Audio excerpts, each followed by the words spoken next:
Bismillahirrahmanirrahim. Assalamualaikum warahmatullahi wabarakatuh. Asyhadu an la ilaha illallah, asyhadu anna Muhammad Rasulullah. Allahumma sholli ala sayyidina Muhammad wa ala ali ala sayyidina Muhammad. Kama sholaita ala sayyidina Ibrahim wa ala ali ala sayyidina Ibrahim bil alamina innaka Hamidum Majid.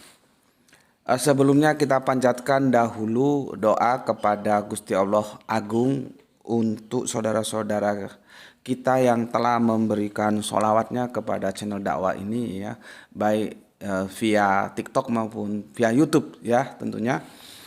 Tentu dengan sebuah harapan insya Allah sholawat itu akan menjadi catatan langit amal soleh bagi mereka dan keluarganya kelak, dan insya Allah akan terbalaskan dengan balasan yang jauh lebih baik lagi.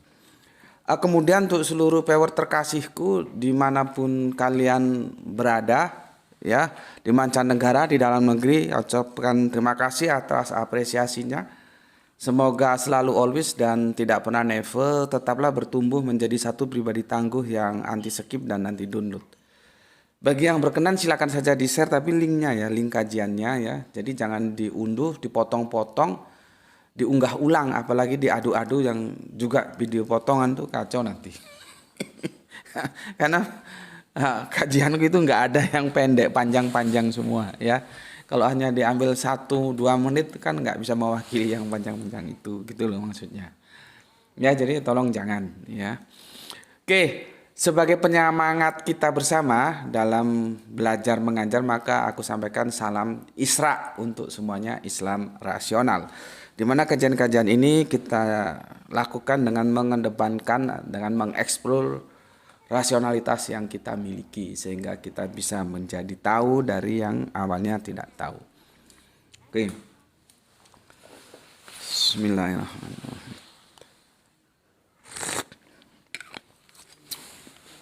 Kali ini ya kita akan melanjutkan dulu ya kajian kita tentang pergeseran Tuhan dari Yahudi ke Kristen. Ya. Nggak tahu ini sudah seri keberapa nih? Yang diunggah seri yang ke-6. Ini seri ke-6 sudah. Nggak tahu nanti akan selesai di seri keberapa, dan itu akan panjang sepertinya karena aku belum masuk ke Yohanes 1 pasal 1 ya. Masih di sini dulu, kita masih membedah juga di perjanjian lama ya, khususnya tentang diksi ehad itu ya. Dan aku tidak rubah tajuknya, tetap pergeseran Tuhan Yahudi dan Kristen. Ada sih yang kasih masukan tajuknya supaya dirubah supaya enggak jenuh. Oh enggak, gue enggak begitu ya. Gue bukan tipe orang yang gimana ya. Gue itu tipenya begini. Gue minta sih lu semua itu ada kesadaran untuk belajar gitu loh. Nggak harus diiming-imingi permen terus mau belajar gitu. Seperti kemarin bisa saja gue rubah tajuknya tentang pergeseran ehad gitu. Ya. Bisa saja supaya orang nggak jenuh. Tapi gue nggak mau. Ya. Jadi tajuk biar saja pergeseran Tuhan Yahudi dan Kristen. Nah, nanti di dalamnya itu mesti stressing pointnya beda-beda. Gitu loh. Ya, apanya yang bergeser? Kemarin sudah kita bahas ehadnya yang bergeser. Nah, nanti setelah ehad ini selesai aku jelaskan, baru kita merujuk ke kitab Yohanes. Ya, ke kitab Yohanes karena ini masalah sembah menyembah gitu. Di mana Yahudi itu tetap menjadi starting pointnya. Makanya tajuknya bergeser nggak yang disembah orang Kristen dari sembahan orang Yahudi, kan di sana. Jadi aku nggak akan merubah tajuk biar begitu saja. Yang mau belajar yang monggo, yang enggak ya silakan cari tempat lain gitu ya, nggak ada urusan ya.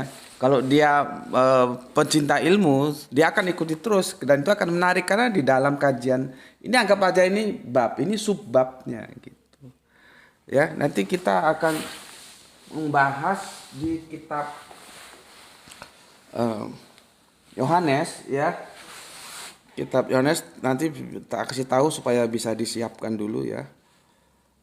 Nanti akan kita bahas, sebentar ini loading dia.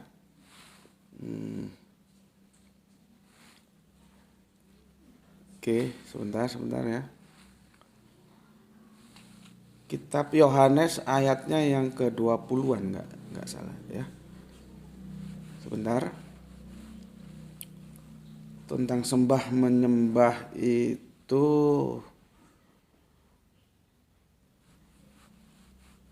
di kitab Yohanes berapa itu tadi? Sebentar aku cari lagi, tadi sudah aku tulis jadi hilang.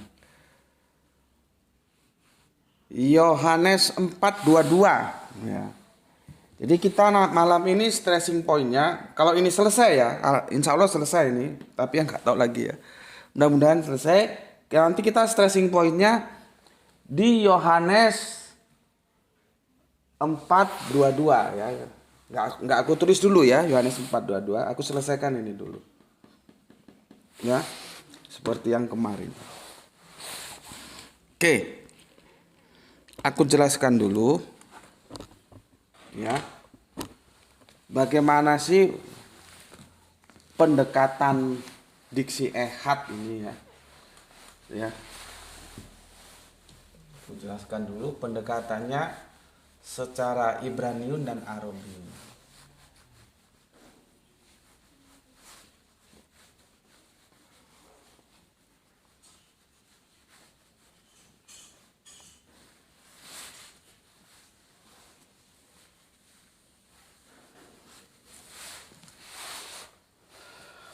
Ehad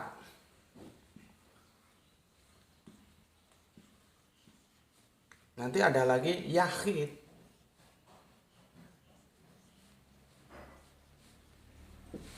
Kan gitu. Ya. Jadi ada dua diksi yang menyatakannya yaitu ehad dan yahid. Itu dalam edisi Ibraniunnya ya. Terus nanti ada lagi ya, cuman itu sama sih ya. Dia sebut sebentar. Akad. Gimana bacanya ini ya? Bukan dia, akad. Ini ehad. Ini akad, ini ya hit, gitu loh ya. Sebetulnya ini ehad dan akad itu sama, cuman itu untuk maskulin, feminim dan maskulin gitu aja, ya. Jadi ya sudah nggak usah kita bahas. Artinya ketika kita membahas ehad juga membahas akad gitu ya. Cuman ini edisinya ini kan maskulin atau feminim gitu aja, tapi substansinya sama ya. Maka supaya tidak membingungkan kalian, ini akadnya ini aku hapus saja ya. Oke. Sudah ya. Ini Ibraniun.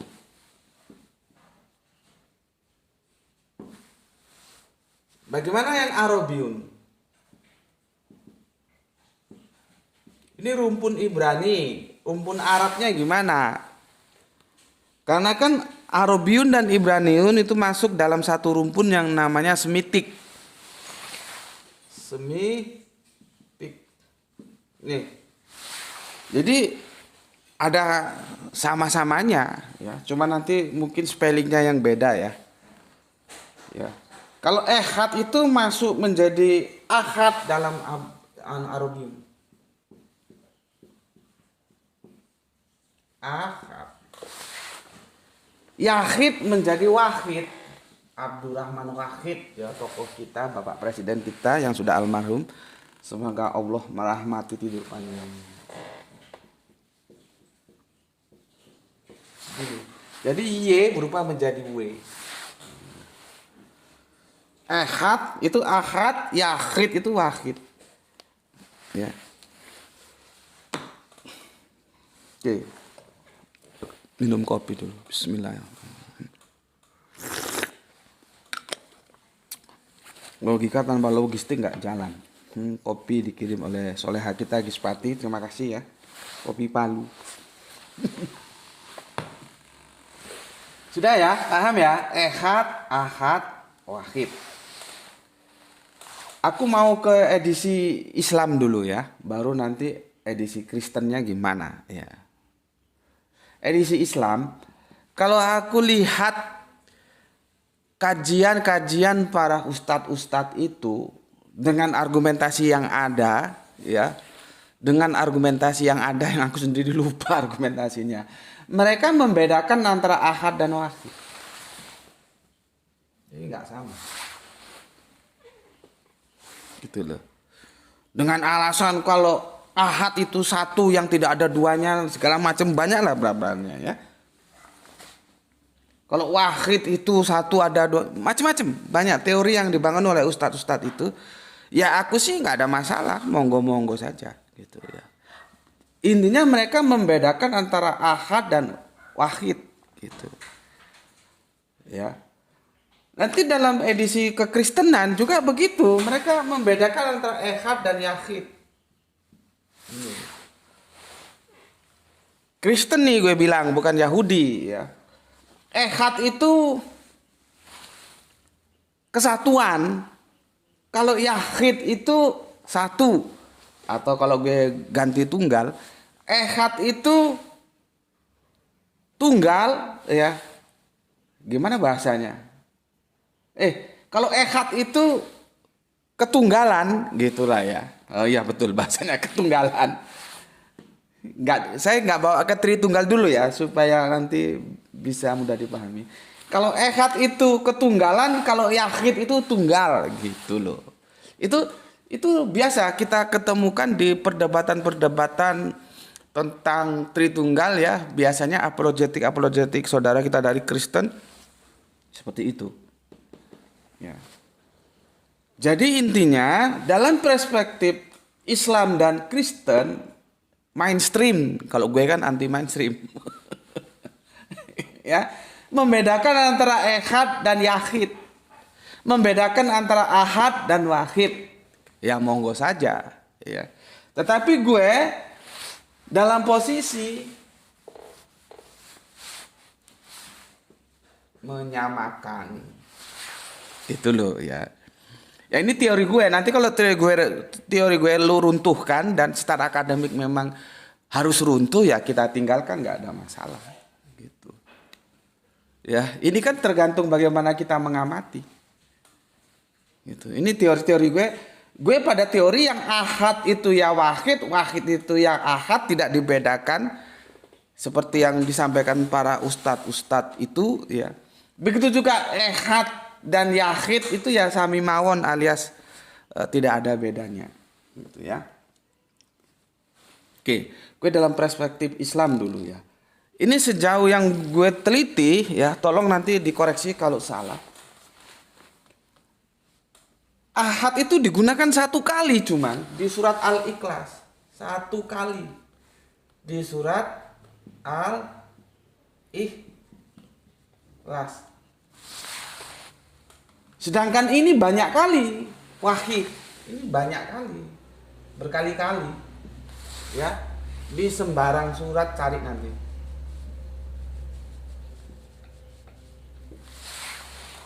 Nah inilah yang membuat aku menolak yang katanya bahwa ahad itu satu tidak ada duanya. Tapi di surat lain juga Gusti Allah Agung dinyatakan dengan wahidan. Wahid. Kalau memang wahid ahad ini untuk menyatakan ketauhidan satu tidak ada duanya, kenapa Gusti Allah Agung juga eksistensinya dijelaskan dengan diksi wahid? Artinya kan teori itu runtuh gitu loh. Makanya bagi gue nih ya, gue amati gue pada posisi ya ahad itu ya wahid, wahid itu ya ahad, kagak ada bedanya gitu. Tapi sekali lagi gue disclaimer, kalau nanti teori gue runtuh ya ada yang meruntuhkan ya nggak apa-apa, gue taslim aja gitu. Tapi kan ya tunggu dulu sejauh apa argumentasi yang dia bangun gitu ya. Yang menarik nih satu kali lagi, coba lu teliti nanti. Ahad ini digunakan satu kali doang di surat Al-Ikhlas. Di surat-surat lainnya menggunakan wahid. Gitu loh. Artinya eksistensi Gusti Allah Agung juga bisa digunakan dengan diksi wahid. Tidak harus ahad. Gitu loh. ngopi mana? Pelan-pelan nih supaya gampang bisa diikuti. Bismillahirrahmanirrahim. Jangan lupa tap-tapnya ya. Nah, disinilah letak ketidaktahuan saudara-saudara Kristen kita. Tapi ya kita maklum ya orang Kristen kok yang nggak tahu tasrif toh.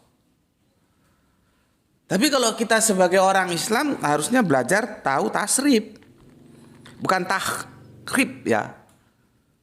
Ya, tasrif itu pemecahan kata. Ya, kalau takrib itu kan perubahan, dirubah dia, ditakrib. Ini tasrif, pemecahan kata. Makanya kalau ditanya di mana di dalam Al-Quran itu ada kata tauhid, gitu. Kalau nggak salah itu sudah kita bahas ya, fikanya sudah ada kok ya, fika. Video kajiannya sudah ada, silakan dicari. Nanti santri Isra tolong bantu kalau ada yang tanya nanti di kolom komentar ya. Ya. Kan biasanya gini, kita lihat kajian-kajian itu dan kita lihat debat-debat itu, kita lihat diskusi-diskusi itu ya, bahwa Tritunggal itu tidak alkitabiah, tidak dijelaskan dalam Alkitab ya. Tidak tersandarkan terhadap apa yang tertulis dalam Alkitab, itu adalah sesuatu yang disuntikkan ke dalam kekristenan gitu. Tidak ada kata Tritunggal di dalam Alkitab. Wah, kan gitu kan? Ya memang nggak ada gitu. Nah, itu pernyataan dari apologet Islamnya. Nah, nanti dibalas sama apologet Kristen. Ya memang tidak ada. Nah, artinya mereka mengakui ya memang nggak ada, mau dicari sampai mampus. Di sini nggak ada Tritunggal, itu nggak ada. Nggak ada, gue jamin nggak ada, orang gue baca loh. Ya, nggak ada. Si Kristen ini balas ya, merespon pernyataan si Islam tadi itu. Oke, kalau Anda tauhid ya, coba tunjukkan di mana ada kata tauhid di dalam Al-Qur'an gitu. Ya kalau dicari sampai mampus kata tauhid dalam Al-Qur'an ya ora ono. Sama dengan Tritunggal di dalam Alkitab ya ora ono. Tolong video gue jangan dipotong ya. Jangan dipotong video gue. Tolong. Karena kok dipotong ini berbahaya. Ya. Jangan lu unduh, lu potong. Ya. Sekali lagi ya. Diksi tauhid di dalam Al-Qur'an, tauhid ya memang enggak ono. Tapi kalian harus tahu, dan khususnya saudara-saudara Islamku harus tahu supaya bisa menjelaskan, karena dia masuk dalam aturan main bahasa yang disebut takrib. Dia mengalami tasrif, pemecahan kata, yaitu dari kata ahad menjadi tauhid gitu loh. Cuman untuk menjelaskan bagaimana ahad menjadi tauhid itu kan ya harus ngaji. Nggak bisa sekarang seperti makan lombok, sekarang dimakan, sekarang pedes gitu loh. Jadi artinya tauhid itu tetap mengakar dan dia Qur'ani banget. Dia merupakan pengembangan kata, pemecahan kata dari ahad. Nah sekarang kalau Tritunggal itu pengembangan dari diksi yang mana? Kan nggak ada gitu loh. Ya. Ini supaya yang Islam yang ngerti, yang Kristen yang ngerti gitu loh. Supaya diskusinya itu nggak karena goblok sama goblok mentok dia. Jadi benturan, nggak ada manfaatnya. Gitu. Jadi kalau saudaramu Kristen tanya, kamu bisa jelaskan bahwa diksi tauhid itu tasrif dari ahad. Nah sekarang kalau Trinitas mau ditasrif apa bisa? Kan nggak bisa. Ya, jadi beda ya. Meskipun sama-sama tidak tertulis tapi mengakar. Yang tauhid sedangkan Tritunggal tidak mengakar gitu ya. Oke. Nah, itu Islam ya. Jadi sekali lagi gue review, kata ahad itu sejauh yang gue amati satu kali di dalam Al-Qur'an di surat Al-Ikhlas. Nanti kalau gue salah kan bisa jadi gue bacanya kecepatan salah ya tolong dibenarkan. Kata wahid itu banyak kali, berkali-kali ini, kalinya 2 kali, berkali-kali. Ya di sembarang surat itu berserak ya untuk menjelaskan eksistensi Gusti Allah Agung dengan menggunakan kata bilangan wahid ini. Itulah yang menjadi dasar gue bahwa ahad dan wahid itu ya sama sih gitu ya. Tetapi yang menarik tadi gue bilang, kenapa ahad itu hanya 1 kali muncul dalam Al-Quran? Misteri ya. Itu sesuatu yang tak terjelaskan. Itu. Kalau kita ngaji itu ada hal-hal yang tak terjelaskan ya harus diterima ya sudah diterima begitu saja. Misalkan kamu tanya sama kiai, sama ustadz, sama profesor, doktor manapun alumni Kairo atau mana, kenapa sholat maghrib itu 3 rakaat itu nggak bisa dijelaskan, itu hal yang tak terjelaskan. Ya sudah diterima 3 rakaat aja, jangan terus lu rubah, nggak enak ini bikin 2 rakaat aja gitu ya nggak bisa. Itu hal-hal yang tak terjelaskan ya. Seperti ini, kenapa cuma 1 kali ya tak terjelaskan ya sudah kita terima itu sebagai 1 kali saja gitu ya. Kalau nanti ada penafsiran yang di luar ini ya tidak sama dengan pemahamanku, monggo, nggak ada masalah. Jadi kita terbuka saja. Oke, itu Islam. Sekarang Kristen bagaimana? Bismillahirrahmanirrahim.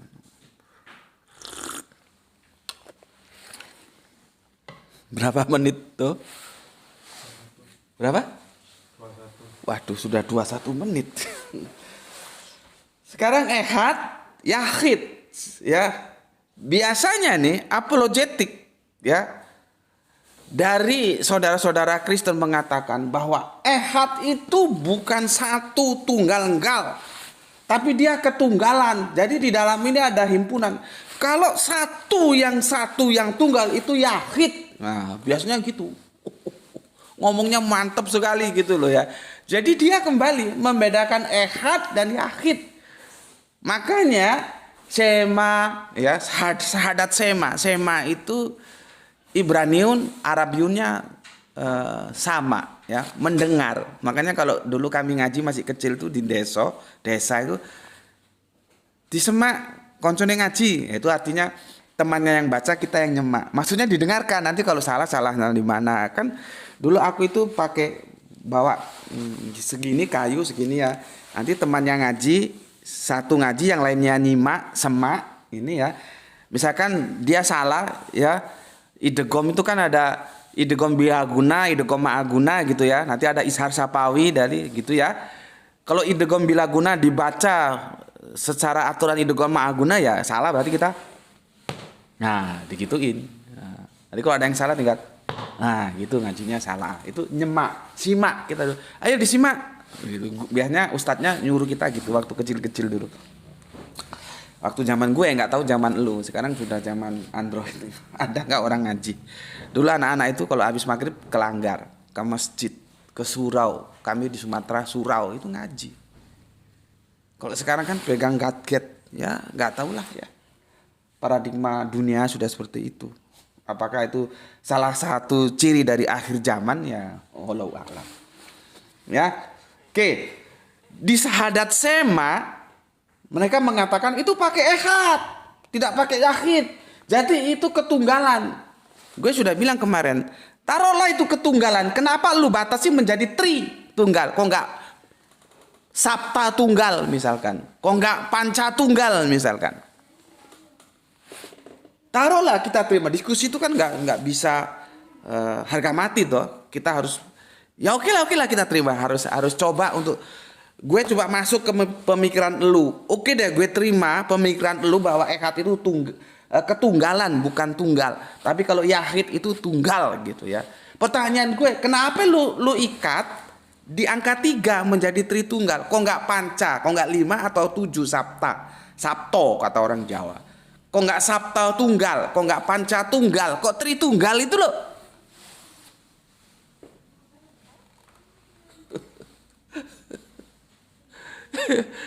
Itu yang pertama. Yang kedua, masa iya sih ya ehad dan yahid itu berbeda? Kalau ehad itu ketunggalan, kalau yahid itu tunggal. Masa iya sih orang Yahudi yang notabene Israel itu menerima penjelasan tentang Tuhan, tentang sesembahan itu lewat perjalanan hidup yang mereka alami. Mereka masuk dalam lintasan sejarah kehidupan. Sejak kapan? Ya boleh jadi sejak keluar dari tanah Mesir. Maka Musa sebagai baginda saat itu ya, kan nanti 750 tahun baru bagindanya kan Kanjeng Nabi Isa. Perkara mereka tolak atau terima itu nanti ya kita bicarakannya ya. Baginda Musa memperkenalkan syahadat yang disebut dengan syahadat Sema itu. Sema o Israelu Adonai Eloheinu Adonai Echad. Masa sih mereka yang hidup dalam lintasan waktu sejarah pengenalan akan Tuhan berdasarkan wahyu yang dibimbing oleh baginda Musa salah memahami kata ehad? Karena menurut pemikiran Yahudi, ehad itu ya tunggal, bukan ketunggalan. Itu loh.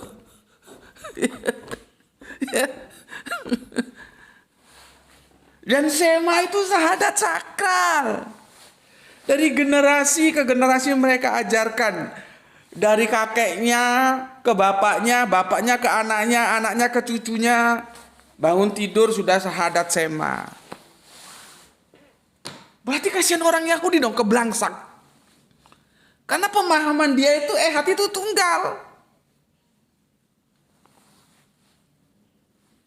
Kalau benar apa yang disampaikan apologetik dari saudara Kristen kita bahwa ehad itu ketunggalan. Ya. Bismillahirrahmanirrahim. Tap-tapnya jangan lupa saudaraku ya. Jangan dibiarkan nanti stagnan. Bismillahirrahmanirrahim.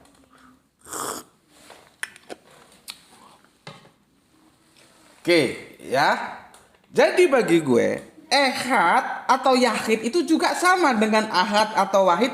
Nggak ada bedanya, nggak diklasifikasikan ehad itu ketunggalan, yahid itu tunggal. Karena nanti bisa kita lihat meneliti ayat-ayat dalam Bible ya, khususnya perjanjian lama ya, Tenak gitu ya. Itu dia ketunggalan atau tunggal tidak ditentukan oleh ehad atau yahid, tapi ditentukan oleh konteksnya. Dalam konteks apa dia berbicara gitu loh.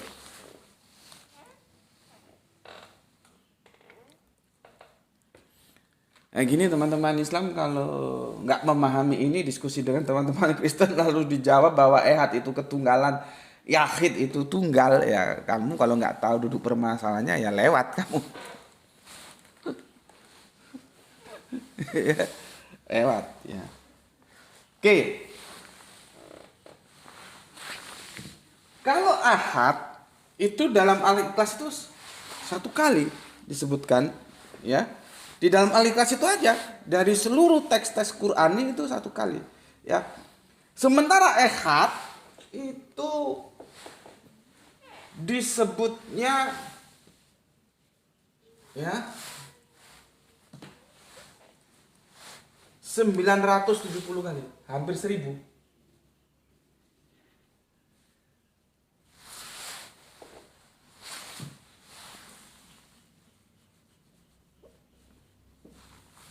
Ya, 970 kali sebut. Ya, nanti diterjemahkannya itu sebanyak 687 kali. 687 kali diterjemahkan. Kalau disebutnya dia ini. Ya, kenapa sih gue sampai sebutkan jumlahnya 970, 687. Gue ingin ngajak lu mikir gitu loh. Masa sih sekian banyak disebutkan terus orang-orang Israel itu salah memahami kata ehad?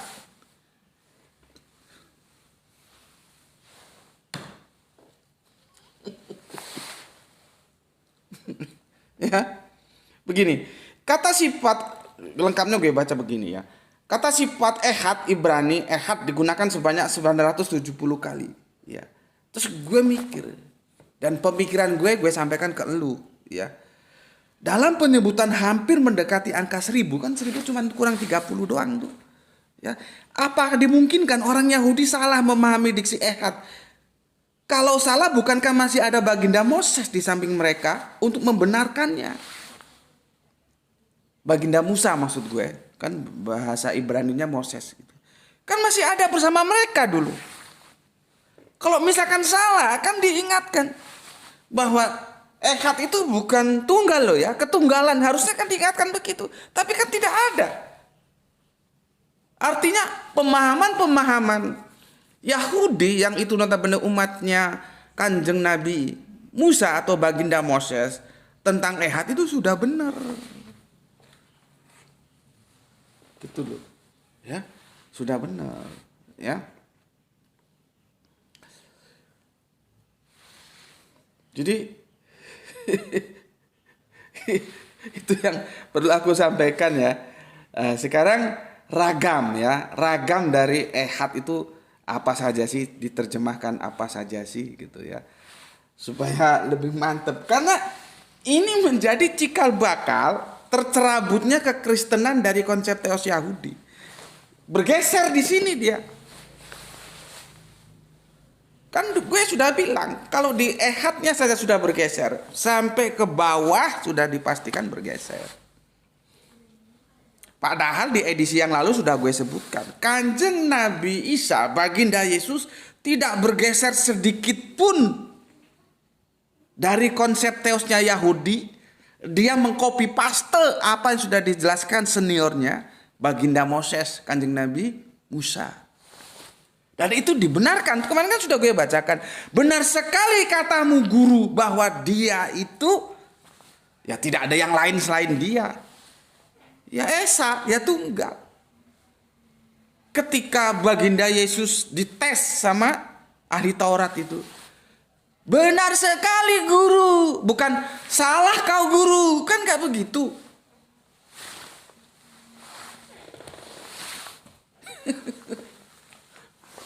Ada masalah tuh? Semoga berapa tap-tapnya? Semoga tap-tapnya terus ya, jangan berhenti, jadi supaya tidak dilungkat. Nanti setelah ini seperti aku bilang di awal tadi, kita setelah 1 jam kita tutup, dan TikTok, YouTube kita tutup juga. Nanti aku unggah lagi, kita naik lagi dengan tajuk yang berbeda tentang apa yang terjadi di Sukabumi ya. Bismillahirrahmanirrahim. Nggak tahu malam ini permaisuri bikin kopi terlalu manis. Kata orang Jawa kalau terlalu manis tuh belenger. Itu ya tentang ehad. Sekarang kita coba kita cari ragam ehad itu, ragam artinya itu apa saja sih ehad itu.